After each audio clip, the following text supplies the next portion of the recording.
आपकी सांसें भी आपसे दूर हैं। समझ रहे हो, सांस कितनी नजदीक है आपकी, फिर भी वो सांसें भी आपसे दूर है। परमात्मा उतना भी आपसे दूर नहीं। दूर देश या कुछ करने से, कुछ मेहनत करने से हासिल होगा, तब हम परमात्मा को देख पाएंगे। कहीं से आएगा और हमें दिखेगा। ये भ्रांति और मान्यता गलत है।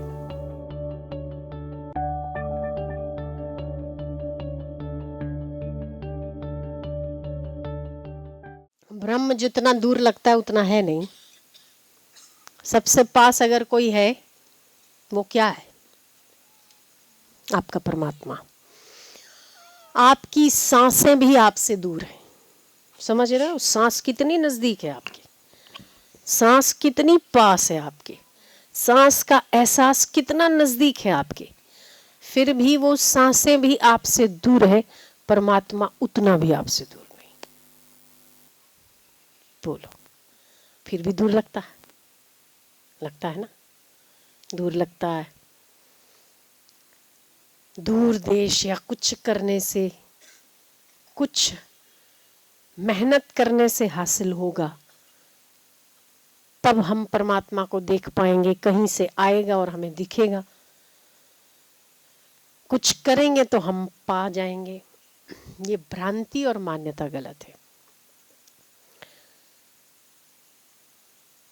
अगर तो कुछ पाने से परमात्मा प्राप्ति हो सकती, तो परमात्मा किसी वस्तु, पदार्थ, व्यक्ति और पुरुषार्थ के अधीन हुआ। कुछ करने से हासिल होता तो परमात्मा कुछ करने के अधीन होता। कुछ सुनने के बाद अगर प्राप्त होता तो परमात्मा उन शब्दों के अधीन होता। थकान उतरना आपके नींद के अधीन है, ठीक है, पर आपका होना किसी के अधीन है? नींद के होने से आप हो, या आपके होने से नींद है? आपके होने से नींद है।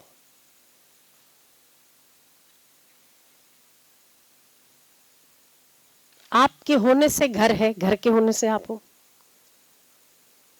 पत्नी के होने से आप हो, या आपके होने से पत्नी है? आपके होने से पत्नी है। आप हो तो पत्नी है, जब आप ही नहीं तो पत्नी कहां से? किसकी? किसकी? तो आपका जो होना है वो किसी के अधीन नहीं है, ठीक है।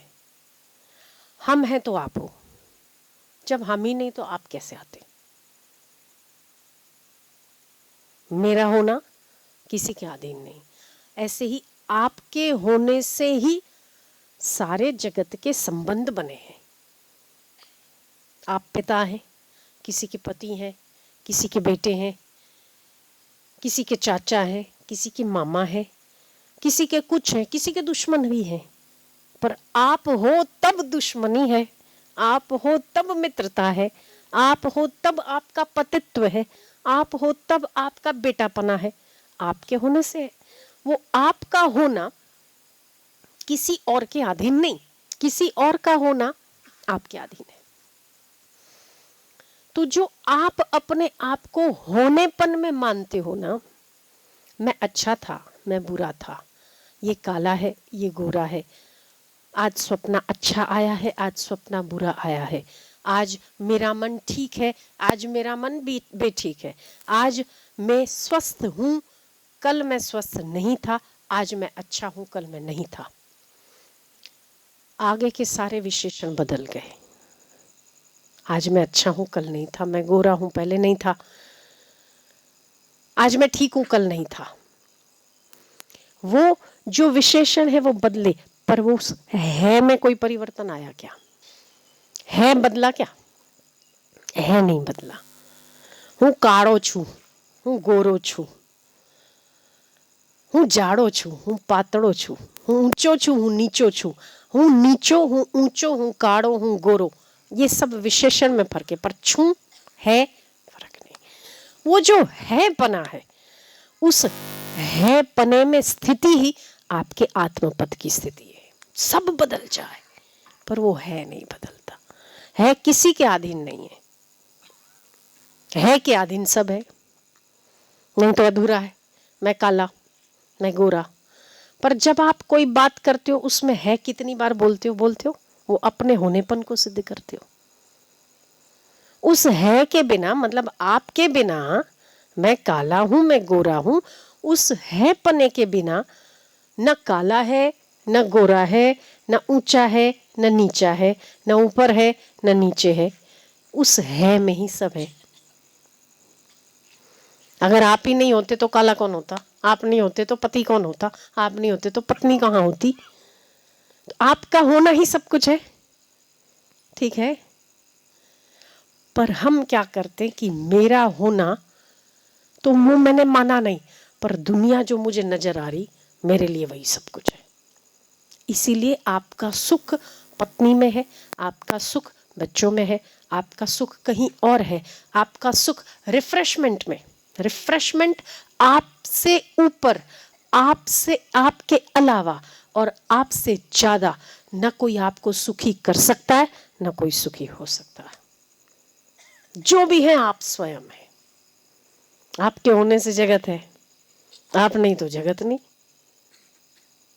आप कितने महत्वपूर्ण है कि नहीं? महत्वपूर्ण हुए कि नहीं हुए? पर हमने अपने आप को महत्वपूर्ण न मानकर रिश्तों को, संसार को, पत्नी को, स्त्री को, पुरुष को, जाति को, पाति को, वैर को, मित्रता को महत्वपूर्ण माना है। पर अगर हम ही नहीं तो कुछ भी नहीं। हम हैं तो सब है। आप मोए जग मुई दुनिया, अगर हम सो गए तो जगत कहाँ बना है। ऐसे ही हम ना रहते तो कुछ बनता ही नहीं। तो आपका होना ही वास्तव में आपका अस्तित्व है, पर उस होने को हमने क्षुद्र और तुच्छ अहंकार के साथ मिला लिया, मैं और ममत्व। अहंता और ममता दो चीजें ऐसी है जो व्यक्ति को बंधन में डालती है। अहंता किस में होती है? शरीर में। ममता किससे होती है? अपने वालों से। अहंता होती अपने में, ममता होती अपने वालों से। ये मेरी पत्नी, ये मेरा बेटा, ये मेरे वाले, ये मेरी जाति के, ये ममता। और मैं मतलब सर्वश्रेष्ठ हूं। वो मैं जो अहंता है, वो अहंता शरीर को लेकर है, इसीलिए वो अहंकार तुच्छ है। जब वो आपकी अहंता परमात्मा को लेकर होगी, तब वो अहंता समष्टि से मिलकर वो आपका अहंता नहीं, आत्मता हो जाएगी। और जब वो आत्मता होगी तब सारे बंधनों से मुक्ति हो जाए। अहंता आत्मता में बदले और ममता समता में बदले। दो चीजें होती है ना मनुष्य के पास, एक अहंता होती, दूसरी ममता होती। अहंता शरीर को लेकर होती है तब अहंकार होता है। जैसे रावण का, मैं लंकापति रावण, मुझे कोई एक भी शब्द बोल कैसे जावे, ये अहंता। तो जब अहंता है वहां अहंता टूटती है, अहंता बिखरती है और अहंता का विनाश होता है। अहंता यदि आत्मता में बदल जाए, मैं परमात्मा का, या मैं परमात्मा स्वयं, मैं मुक्त स्वयं, यदि ये अहंता बदलकर आत्मता में परिवर्तित हो जाए तो ममता बदलकर समता में परिवर्तित हो जाए। जब ये दोनों ही परिवर्तित हो जाए तब आपकी आत्मनिष्ठा में कोई संदेह नहीं बच जाता। अहंता आत्मता में बदले और ममता समता में बदले। कृष्ण के 100 बेटे अपने होते होते मारे गए। बड़ी बात है, भगवान कृष्ण के बेटे, पर कृष्ण के चित्त पर और चेहरे पर मुस्कान थी। क्या उनको बेटे नहीं थे? उन्होंने नहीं पैदा किए थे? शरीर उनका भी था, पत्नियां उनकी भी थी, बेटे उनके भी थे, हमारे किसी एक बेटे को कुछ हो जाते तो मेरा बेटा मेरा, क्योंकि मेरा है तो अहंता ममता है, मेरे शरीर से पैदा हुआ बेटा मेरा है, इसीलिए वो ममता है। पर कृष्ण की अहंता आत्मता थी। ऐसे तो कई बेटे आए, कई बेटे मर गए, आज हमारे कल किसी और के थे। समता, तो उनकी अहंता आत्मता में परिवर्तित थी, तो उनकी ममता समता थी। कृष्ण के होते जिस घर को बनाने के लिए आप दिन रात मेहनत करते, थोड़े से पैसे जुट जाएं, थोड़ी सी लोन चुकता हो जाए, उस घर को बनाने और सजाने में आप जीवन भर गंवा देते हैं। ठीक ठीक है, उचित है, 100%। आपको भजन करने का समय भी नहीं मिलता, सत्संग सुनने का समय भी नहीं मिलता। क्यों? क्योंकि आप पैसा जुटाने में लगे, क्योंकि मेरे सिर पर लोन है। उस लोन को लेने 15 लाख की लोन मुई है क्या, उस 10-15 लाख की लोन को उठाने और उसको चुकता करने में आपका पूरा जीवन लग जाता है।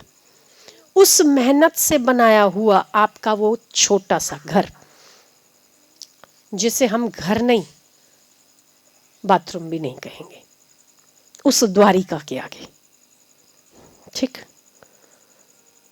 ठीक है, उस द्वारिका के ऐश्वर्य के आगे आपको चींटी भी नहीं कहेंगे। शायद चींटी भी अच्छी होती है, पक्षी भी अच्छे होते रंग बिरंगी, आपका घर तो क्या रंग बिरंगी होगा, कुछ नहीं।